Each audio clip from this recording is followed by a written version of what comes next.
નમસ્કાર, વાયનેટ ન્યૂઝ ચેનલમાં આપનું સ્વાગત છે। હવે જોઈએ આજના સમાચાર। માંજલપુરના સ્વામિનારાયણ મંદિર ખાતે શાક ઉત્સવ ઉજવવામાં આવ્યો હતો। ગઈકાલે રાત્રે માંજલપુરના સ્વામિનારાયણ મંદિર ખાતે શાક ઉત્સવ ઉજવવામાં આવ્યો હતો। ભગવાન શ્રી સ્વામિનારાયણ વર્ષ 1820માં લોયા ગામમાં ભવ્ય શાક ઉત્સવ ઉજવ્યો। 1200 કિલોગ્રામ રીંગણમાં 360 કિલોગ્રામ દેશી ઘી પ્રભુએ જાતે રસોઈ બનાવી પ્રભુની દિવ્ય લીલાનું સ્મરણ કરે છે।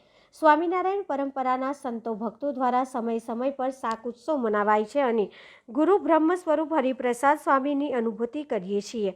આત્મીયતાનું અભિવ્યક્તિ સ્વરૂપમાં આ દિવ્ય શાક ઉત્સવના પ્રસંગો પર સત્સંગ અને મહાપ્રસાદ માટે ભક્તો ઉપસ્થિત રહ્યા હતા।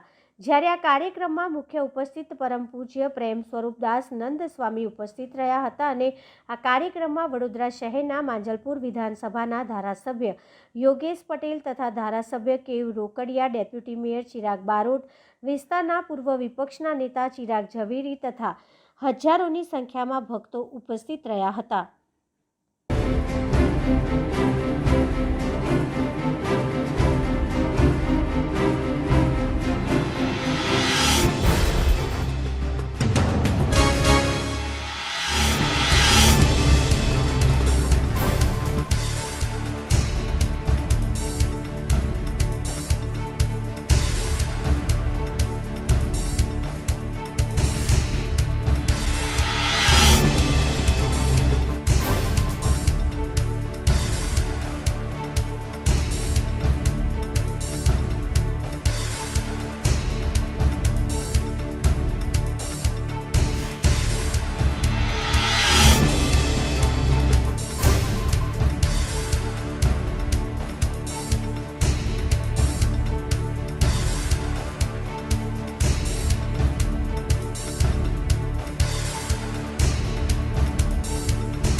Subscribe now and press the bell icon.